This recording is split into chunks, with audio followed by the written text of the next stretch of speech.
नव्या व्लॉगमध्ये सगळ्यांचं स्वागत आहे. आणि आजचा दिवस जो आहे हा रुटीनमधलाच आहे. प्लस आपल्याकडे आज एक सहल येणार आहे, एक ट्रिप येणार आहे एज्युकेशनल टूरसाठी. सो त्यांना आपण जेवढी जमेल तेवढी मार्गदर्शन, पोल्ट्रीबाबतच नाही पण लाईफमध्ये एक मोटिवेशन, बिझनेसकडे वळण्याचा थोडासा माइंडसेट आणि एक माइल्डसा पुश त्यांना आपण देणार आहे. मी रेडी होते, मग ब्रेकफास्ट करू, देन बाहेर जाऊ.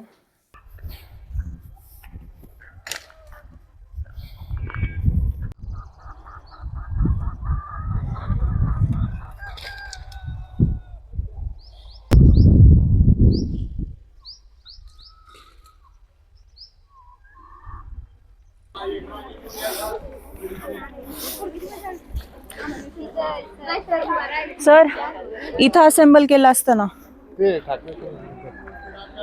ठाकरे सर, घ्या एक लाईन. हा, म्हणजे इकडून त्यांना बघता येईल.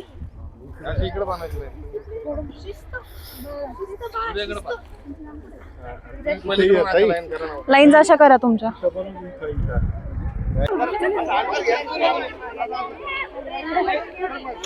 अभिनंदन तुमचं. कबन असेल नाही, चालूच आहे. चालू आहे का? चालू आहे. बंद केलं करायचं का? बरं, इझिली असेल तर ठीक आहे ना, काय हरकत नाही. सिटी मध्ये लेकर कशी जवळ चालेल, सांगते मी. बाबा येतील, त्यांना लग्नाला जायचं होतं. बरं, चालेल. फोन हा बोलून आणायचं. आपल्या इथे संभाजीनगरचे CSMSS कॉलेजचे पोर येणार इथे. CSMS का? हो, ऍग्रिकल्चर कॉलेज. ऍग्रिकल्चर. म्हटलं आपल्या लेकरांना पण आपण नेलं तर आज नेमकं ते बरं झालं, काल संध्याकाळी तरी सांगितलं. म्हणून फोन केला. हा, नाही म्हणजे बाहेरची मुलं येणार आहे ना, आपल्यालाच माहित नाही. हा, असं नाही व्हायला पाहिजे ना. आता सगळे बाकीचे पण इच्छुक आहे, हो, पण आता वेळेअभावी घेऊन सुद्धा आपल्याला भविष्यामध्ये व्यवसाय कसा करायचा आणि त्यामधून पुढे कसं जायचं याचं मार्गदर्शन करणारं व्यक्तिमत्व जे मला या ठिकाणी असं म्हणावंसं वाटतं. आकाशासारखं अफाट असं आई वडिलांचं छत डोक्यावर असतं. आकाशातील असंख्य चांदण्याप्रमाणे आईचं प्रेम पाठीशी असतं आणि आपल्या मुलांनी काहीतरी करावं असं त्यांचं स्वप्न असतं आणि तेच स्वप्न खऱ्या अर्थानं सत्यात उतरून या ठिकाणी आमच्या आदरणीय ताई अंकिता ताई यांनी या ठिकाणी, अंकिताताई मोरे पाटील यांनी या ठिकाणी हा दुसरा पोल्ट्रीज म्हणून हा व्यवसाय म्हणजे एका आपल्यासाठी, तरुणासाठी आणि या देशासाठी, या राज्यासाठी एक मार्गदर्शक या ठिकाणी उभा केलेला आहे. आणि ही क्षेत्र भेट देण्यासाठी आपल्या आदरणीय ताई अंकिता ताईकडे आपण आज या ठिकाणी आलेलो आहोत. ताई आपल्याला या ठिकाणी मार्गदर्शन सुद्धा करणार आहेत आणि या मार्गदर्शनातून आपल्याला सुद्धा, म्हणजे अण्णांचं नेहमी आम्हाला मार्गदर्शन आहे, स्वतःच्या कंडीतला अंजलभर समाजासाठी लोकार्पण करायचं, तत्व आणि कष्टाने यश मिळवत राहायचं, आपणही मोठं व्हायचं, दुसऱ्यालाही मोठं करायचं, एकमेकास साथ देत कार्यात राहून रचायचं, असे आमचे आदरणीय गोलापांगरी शिक्षण प्रसारक मंडळाचे आदरणीय सचिव विकी अण्णा मोरे पाटील आणि त्यांचाच खऱ्या अर्थानं आशीर्वाद घेऊन अंकिता ताईनं या ठिकाणी हा एक छान असा दुसरा पोल्ट्रीज म्हणून या ठिकाणी उभं केलेलं हे स्वप्न अण्णांचं आणि आईंचं या ठिकाणी प्रत्यक्षात आता आपल्याला त्यांच्याकडून ऐकायचं आहे. कशी याची सुरुवात झाली? आम्ही सुरुवात लॉकडाऊनमध्ये केली होती 2020 मध्ये, म्हणजे आजपासून 5 वर्षाआधी 23 डिसेंबर 2020 मध्ये दुधना पोल्ट्रीची सुरुवात झाली. त्यावेळेस लॉकडाऊन होतं आणि सगळी वाहतूक बंद होती, सगळे मार्केट बंद होते, कुठलाही व्यवसाय सुरू नव्हता, आमचे कॉलेजेस बंद होते. म्हणून कुठेतरी असं होतं की काहीतरी करायचं आहे, फक्त घरी बसून काय अर्थ नाही. आता लॉकडाऊन किती दिवस चालेल माहीत नाही, मग करणार काय. म्हणून कुक्कुटपालन सुरू केलं. बंदिस्तमध्ये गाईचा जुना गोठा होता त्या बाजूला. त्या गाईच्या जुन्या गोठ्यामध्ये 2 कंपार्टमेंट होते, 2 वेगवेगळे भाग होते. त्या 2 भागांनाही आम्ही बाजूने फक्त जाळी लावली आणि तिथे दुधना पोल्ट्रीची कुक्कुटपालनाची सुरुवात केली. त्यावेळेस सर्व शिक्षकजण येऊन गेले होते. त्यावेळेस शिक्षकांची व्हिजिट झाली होती. आज सगळ्या शिष्यांची व्हिजिट होती आहे. त्यावेळेस 500 कोंबड्यांपासून आपण सुरुवात केली होती. 500 कोंबड्या ज्यावेळेस आपण आणल्या त्यावेळेस सुरुवातीपासून आपल्याला ट्रेनिंगसाठी स्कोप नव्हता, कारण लॉकडाऊन होतं. ट्रेनिंग घेणार तरी सगळे इन्स्टिट्यूट बंद, त्याच्यामुळे कोणाकडून माहिती घेऊ शकत नाही. मग सोशल मीडियावरून किंवा इंटरनेटवरून जेवढी माहिती मिळेल अशी सगळी माहिती गोळा करत, काही पुस्तकं वाचत थोडंफार ज्ञान आम्ही घेत गेलो. कारण एका जागेवरून ज्ञान तुम्हाला मिळेलच असं नाही, तुम्हाला वेगवेगळ्या ठिकाणावरून ज्ञान घ्यावं लागेल. त्यावेळेस 12वी झालेली होती आणि BSc ॲग्रिकल्चरला ॲडमिशन घेतलेलं होतं. BSc ॲग्रीच्या फर्स्ट इयरमध्ये दुधना पोल्ट्री सुरू केलेली. मोठा भाऊ जो आहे तो मेकॅनिकल इंजिनिअरच्या सेकंड इयरला होता. मोठ्या भावाने आणि आम्ही दोघांनी हा प्रकल्प सुरू केलेला आहे. दोघांची इच्छा अशी होती की आम्हाला व्यवसायच करायचा आहे, जॉब करायचा नाही आहे. आता व्यवसायच का करायचा, तर जॉब जर केला तर उद्या जाऊन आमच्या लेकराला आम्ही ती खुर्ची नाही देऊ शकत. मी एखादा जॉब केला, मी त्याच्यामध्ये HR डिपार्टमेंटची हेड झाले किंवा GR झाले किंवा काहीही झाले, माझं लेकरू त्या खुर्चीवर नाही बसू शकत किंवा भैयाचा मुलगा त्या खुर्चीवर नाही बसू शकत. पण मी जर एखाद्या कंपनीची CEO झाले, भैया एखाद्या कंपनीचा CEO झाला, तर त्याचं लेकरू पण त्याच खुर्चीवरती बसू शकतं. हा एक उद्देश होता की पुढं म्हणजे आपल्या पुढच्या पिढीला तो वारसा आपल्याला हँडओव्हर करता आला पाहिजे. ते आज तुम्हाला काय बनायचं आहे किंवा 5 वर्षानंतर तुम्हाला स्वतःला कुठं बघायचं आहे, हा डिसिजन तुम्हाला आज घ्यायचा आहे. तसाच 5 वर्षापूर्वी आम्हाला दुधना पोल्ट्रीला कुठे बघायचं आहे हा आम्ही डिसिजन घेतलेला होता आणि आज आम्ही तिथे आहे. इथून पुढच्या 5 वर्षाने आम्हाला दुधना पोल्ट्रीला कुठे बघायचं आहे तो पण आम्ही डिसिजन घेतला आहे आणि आम्ही आता त्या वाटचालीवरती आहे. त्यामुळे रेसिड्यू फ्रीचं जे आज तुम्हाला ज्ञान सांगते ते लक्षात राहू द्या, बरोबर. दुसरी गोष्ट आपण काय करतो, बरेच शेतकरी काय करतात की कोंबडी पालन एक जोडधंदा म्हणून करतो आपण शेतीला. म्हणजे एका बाजूला शेती, एका बाजूला जोडधंदा. म्हणजे आपल्याला शेतीकडेही तेवढंच लक्ष द्यायचं आहे आणि जोडधंद्याकडे तेवढंच लक्ष द्यायचं आहे. आपलं झालं पूर्ण ध्यान डायवर्ट. आता ना आपल्याला शेतीकडे ध्यान देता येते ना पोल्ट्रीकडे ध्यान देता येते. आपण काय करतोय, शेती आणि जोडधंदा दोन्ही एकत्र करतोय. म्हणजे जेवढे फळबागा असतील, फळबागामध्ये आपण कोंबडी पालन करतोय. सध्या शेवगा आणि तुतीमध्ये केलंय. पुढे आपण इकडे जे मी तिथे शाळेमध्ये येऊन बोलले होते 25 प्रकारचे एक्झॉटिक फळझाडं, ते सगळे आपण इकडे लागवड करतोय. अजूनही 5-10 प्रकारचे लागवड बाकी आहे. इकडे लिची आहे, ब्लूबेरी आहे, ॲव्होकॅडो आहे, पीच आहे, पर्सिमन आहे, ॲप्रिकॉट आहे, जाबोटिकाबा आहे, ॲपल आहे, दालचिनी, लवंग, विलायची, परत तेजपत्ता आहे, जायफळ आहे, अजून ड्रॅगन फ्रूट आहे, लिंबोणी आहे, अजून वेगवेगळ्या प्रकारचे फळझाडं आपण सगळे लावतोय, मसाल्याचे झाडं लावतोय. याचा मागचा एक बेसिक सायन्स सांगते की आपल्याला आपली कॉस्ट इफिशियन्सी पण वाढवायची आहे आणि डोक्याचा ताण पण कमी करायचा आहे. फळबागामध्ये औषधांचा स्प्रे घ्यावा लागतो, कीटकनाशक मारावं लागतात, खुरपणी करावी लागते, मजुराला पैसे द्यावे लागतात. आता आपण त्याच्यामध्ये मजूर म्हणून सोडणार कोंबड्या, बरोबर. मजुराचा खर्च गेला. आता कोंबड्या काय काय थांब ना. आता आपण जेव्हा आपण कोंबड्या सोडणार, कोंबड्या मजूर म्हणून काय काय करणार, किडे खाणार, तणनाशकचा खर्च गेला, खत टाकणार, खत आणायचा, त्याचा ट्रान्सपोर्टचा, तो टाकायचा, मजुराचा खर्च गेला. गवत उगवू देत नाही, खुरपणीचा किंवा तणनाशकाचा खर्च गेला. परत जगातलं एकमेव मजूर असं आहे जे पैसे घेत नाही, उलट आपल्याला देत आहे, बरोबर. दुसरी गोष्ट, त्यांच्या खतापासून जे झाडं वाढणार ते फळं देणार आपल्याला, त्याचे पण पैसे होणार, त्याचंही उत्पन्न आपण करणार. आता झाडांची सावली मिळते म्हणून आपल्याला शेडला पण खर्च करायचं काम नाही. झाल्या सगळ्या गोष्टी इंटिग्रेट. म्हणजे ज्या व्यवसायासाठी 20-25 लाखाचं शेड करायचं, 10-15 लाखाचं फीड लावायचं, इनिशियल इन्व्हेस्टमेंट कॉस्ट 40-50 लाखाची जाते. ती सगळी इनिशियल इन्व्हेस्टमेंट कॉस्ट आपण आणली किती, 8 लाखावरती.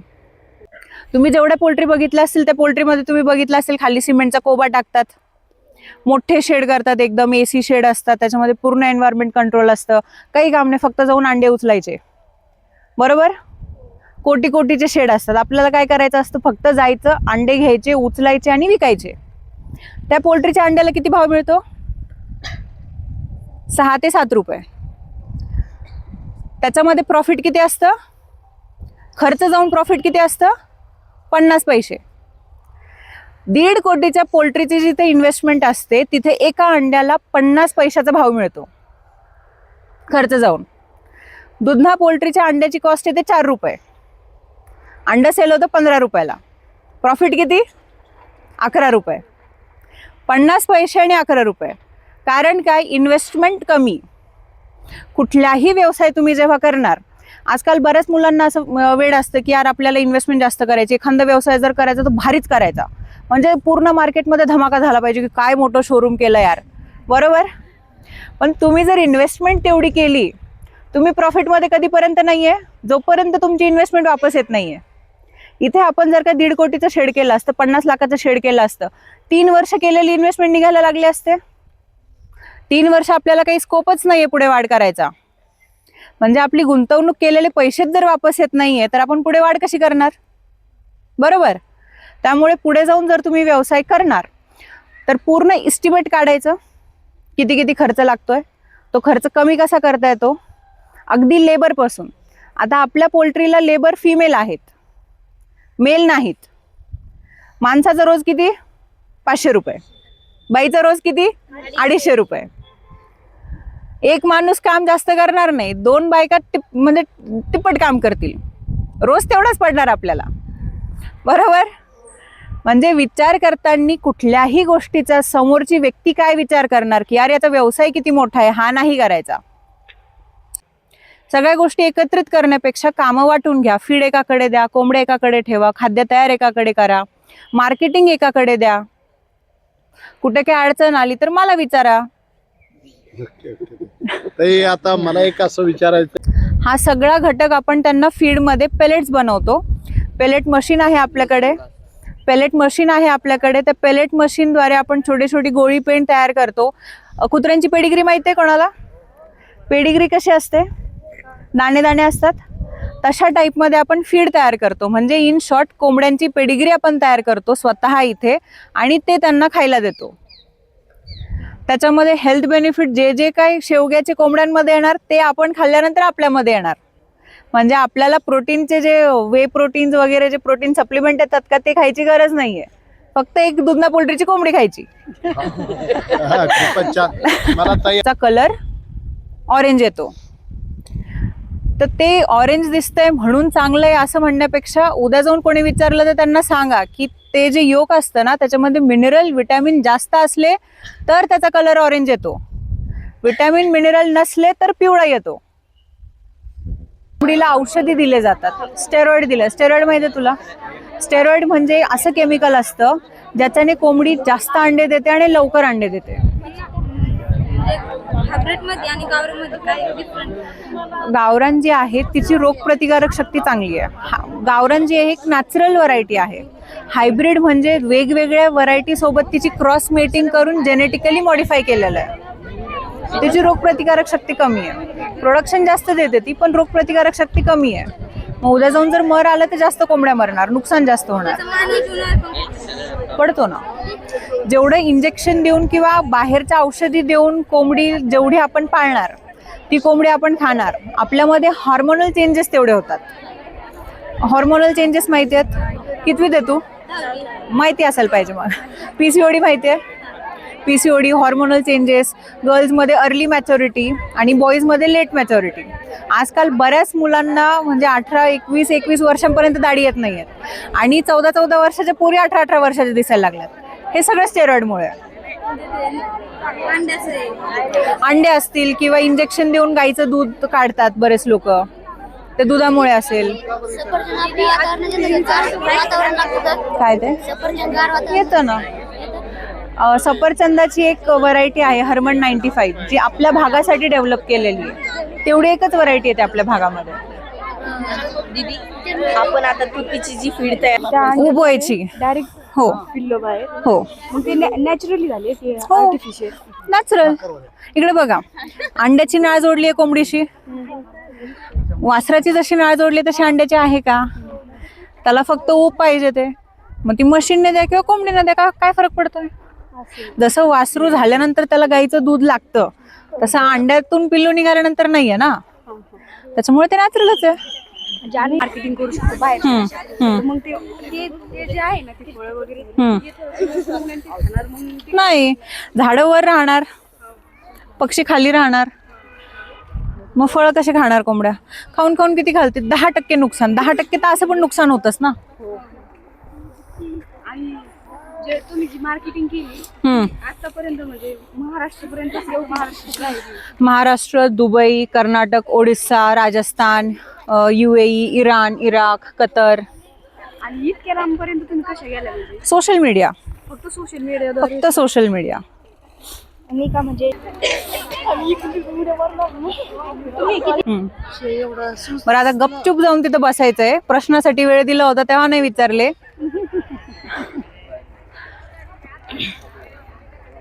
त्यामुळे म्हणजे खूप असं वाटतं की एवढ्या कमी वयामध्ये हे सगळं करणं, एवढं नियोजन करणं एवढं सोपं नाही ना. काय पण आता काय ते कोरोनाच्या काळामध्ये कोरोनामुळे वेळ मिळाला, आणि रिकाम्या वेळेचा सदुपयोग झाला. बरोबर. नाहीतर त्यावेळेत काय लोकांनी घरी बसून त्यावेळेस काय होतं, त्यावेळेस फोनचा नाद लागला असतं तर गेलो होतो सगळंच. हा मग काही नाही, फोन एकदा हातात घेतला की गेलं. संपला विषय. याच्यामुळे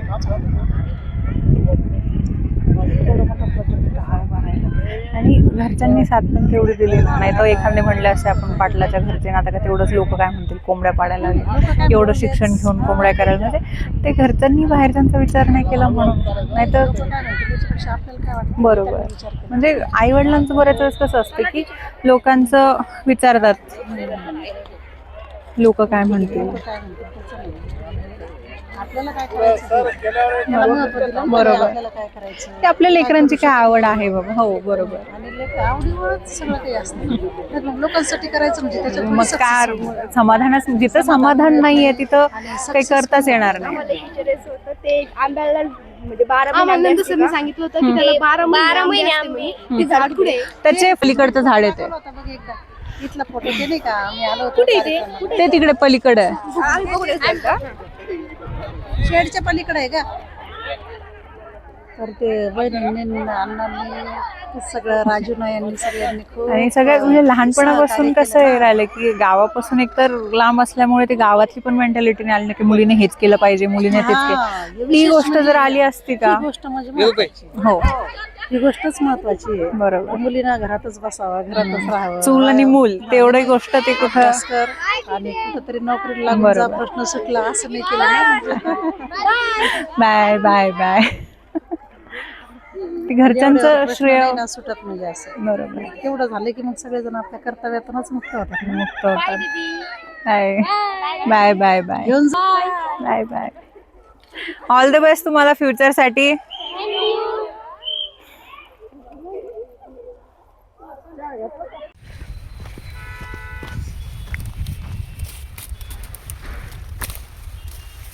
आता चुकीचा पाला काढणं चालू आहे. काढा काढा काढा.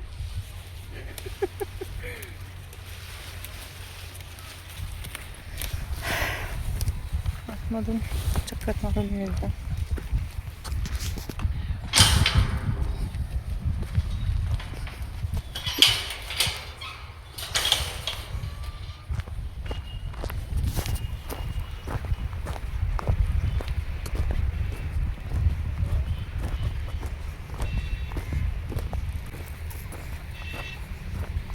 आता शेडला आपण थंडीसाठी बाजूने कर्टन्स घेतलेत लावून, थोडेफार थंडीसाठी बाजूने कर्टन्स लावलेत आणि खाली पूर्ण रोटावेटर मारलाय.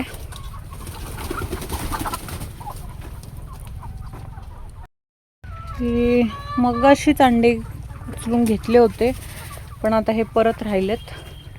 तर जे सगळे म्हणतात की कोंबड्या अंडे फोडत नाहीत का, ते हे बघा, हे इथं अंडं दिलेलं आहे, ते तिकडे आहे, तिथे आहे.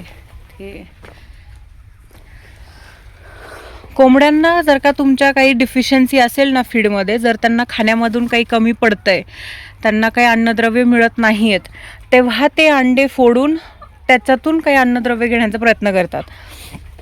आता इथं हे सगळे अंडे दिलेले आहेत कोंबड्यांनी, इथं काही कोणी एकमेकाचे अंडे फोडत नाही आहे. कोंबडीला आडोसा लागतात म्हणतात, कोंबडीला आजारू असते, कोंबडी असं कुठेही अंड देणार नाही. तर फिडर आहे, फिडरच्या बाजूला कोंबडीने अंड दिलं आहे. तिकडे पण जिथं फिडर आहेत, फिडरच्या जवळ सगळे कोंबडी येणार आहेत, कोंबडीने तिथे अंड दिलं आहे.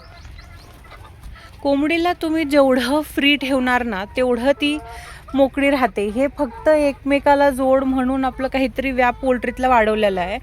कोंबडी अंडे देते. आता ह्या शेडची कॅपॅसिटी जेवढी आहे ती कॅपॅसिटी ओव्हरलीड जर झाली त्यावेळेस कोंबडीला अंड देण्यासाठी अडचण येईल.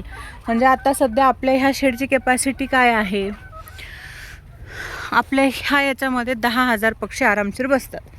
जेव्हा याच्यामध्ये 7-8 हजार पक्षी होतील, 10,000 पक्षी होतील, त्यावेळेस आपल्याला कुठेतरी त्यांना नियोजन करावं लागेल. तसं 1.5 एकरमध्ये कॅपॅसिटी किती होती आपली? 15,000. 1.5 एकरमध्ये 15,000 पक्षी बसतात. आपण याच्यामध्ये ठेवणार 10,000 पक्षी. त्याच्यामुळे त्यांच्यासाठी एवढं नियोजन करण्याची गरज नाही आहे आपल्याला. जिथे त्यांना 4 ते 5 स्क्वेअर फीट जागा एका पक्षाला मिळती आहे तिथे आपल्याला अंड्यांचं नियोजन करण्याची गरजच पडत नाही. आता सकाळीच अंडे उचलून घेतलेत तसे, पण परत इथे पण अंडे दिलेलं आहे. अजून इकडे अंडे देणं चालूच आहेत कोंबड्यांचे.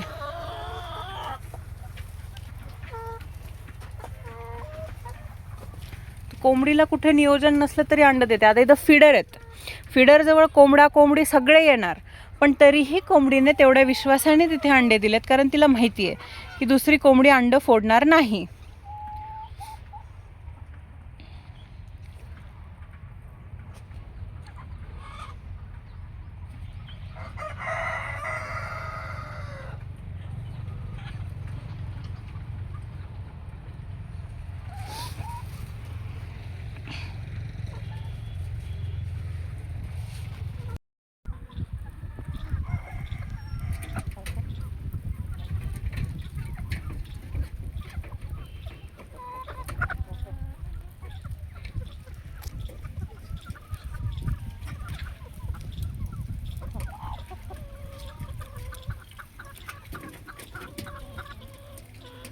मम्मीने शेवग्याचे फुलं घेतलेत माझ्या ओढणीमध्ये बांधून, कारण तिला शेवग्याच्या फुलांची भाजी करायची आहे. आणि बाकीचा पाला वगैरे जे आहे ते घेऊन पुढे चालल्यात. याचे फुलं मी घेऊन चालली आहे. बरं मम्मी, तुला माझीच ओढणी भेटली होती काय टाकायला? तरी पण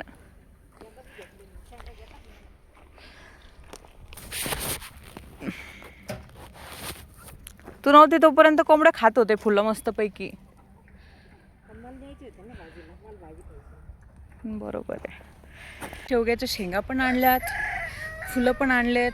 आता आहे 2 दिवस शेवगाच आहे घरात, है ना ग? आता 2-4 दिवस शेवगाच.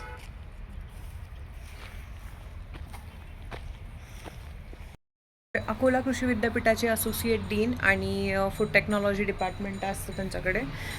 ऑल्सो ॲग्रिकल्चर कॉलेजचे चेअरमन पण आहेत ते. तर त्यांनी विजिट दिली आता जस्ट. त्यांना नाशिकला काहीतरी काम होतं. मेल फिमेलचा रेशो, मेल जर जास्त झाले आणि फिमेल कमी झाले ना की मग भांडतात पक्षी.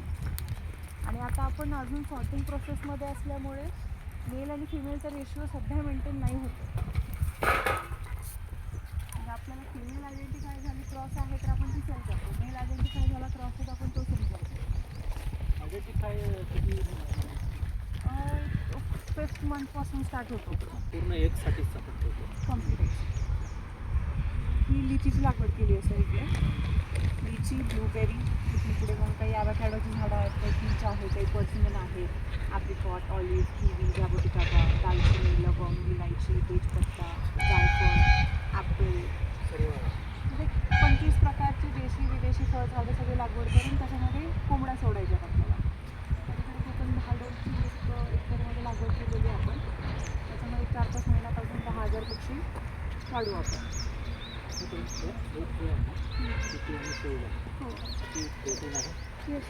फीड बेस हात राहील. रेअरिंगसाठी फक्त त्याच्यामध्ये ठेवणार, म्हणजे काही कीटकनाशक मारायची गरज नाही, तणनाशकही मारायची गरज नाही, खत पण मिळतं आहे. आता याच्यामध्ये पण काय, एका पॉईंट नंतर खत वाढणार आपलं जमिनीतलं. मग त्याच्यासाठी आपण असा विचार करतो की धान्य टाकून एक 10 दिवसांपर्यंत त्याचे तण उगू द्यायचं हायड्रोपोनिक टाईप. म्हणजे खताचाही वापर होईल, झाडं पण जळणार नाही, सॉईलचा ॲसिडिटी पण मेंटेन राहील. त्याला मागच्या वेळेस आपलं बोलणं झालं एनर्जी वेस्ट नाही झाली तरी प्रॉब्लेम हा येतो की त्यामध्ये त्याची टेस्ट नाही. Muscle exactly. त्याच्या बॉडीमध्ये जर का फॅट स्टोअर झाला तर ते लीन मीठ नाही म्हणू शकत. चिकन चांगलं याच्यामुळे कारण ते लीन मीठ आहे आणि ते लीन मीठ तेव्हा असेल जेव्हा त्याची एक्सरसाइज होईल. आता आपण शेडच्या आतमध्ये असतो त्यामुळे वास नाही येत. आणि असं पोल्ट्रीमध्ये वास घेऊन आपण आणि हे झाडणं करून नाही आहे नाही फक्त एक 8 ते 5.5 महिन्याचे पक्षी आहेत. काही 4 महिन्याचे आपण जसे अंडे 4 मिळाले. महिन्याचं दाखव 4 महिन्याचा हे इकडे ती ही वाली. शेतकऱ्यांकडे आपण पाहतो हम्म. त्याच्यावरची दिसत नाही कारण त्याच्यावर सेल होते. राईट.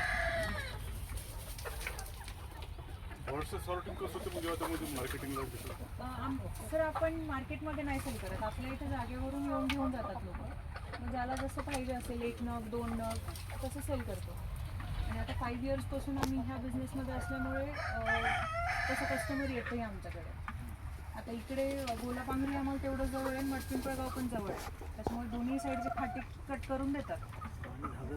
ढाबे पण भरपूर आहेत आणि नॅशनल हायवे आहे ना. नॅशनल हायवेचा एक सबलेट आहे हा. तो जालन्याला जॉबसाठी जाणारे, जालना इंडस्ट्रियल एरिया जॉबसाठी जाणारे भरपूर लोक आहेत. सो ते येता जाता इथून सोयीस्कर पडतं त्यांना.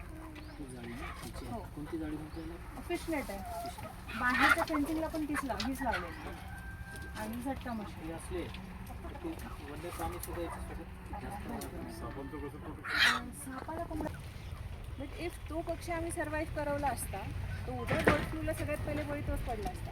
त्याच्यानंतरचे जे पिढी आहे ती आपल्याजवळ वाढली तर पुन्हा आपल्याला बरोबर. कारण म्हणजे तो स्टर्डी पक्षी- स्टर्डी पिढी आपण पॅरेंट स्टॉक आपण हेल्दी निवडतो.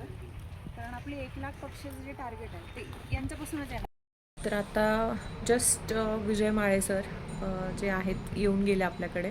खूप छान कॉन्व्हर्सेशन झालं त्यांच्यासोबत. खूप इन्फॉर्मेटिव्ह गोष्टी त्यांनी सांगितल्या. खूप शिकायला मिळालं त्यांच्याकडून. खूप मोटिवेशनही मिळालं. आजचा दिवस पण चांगला गेला आहे तसा.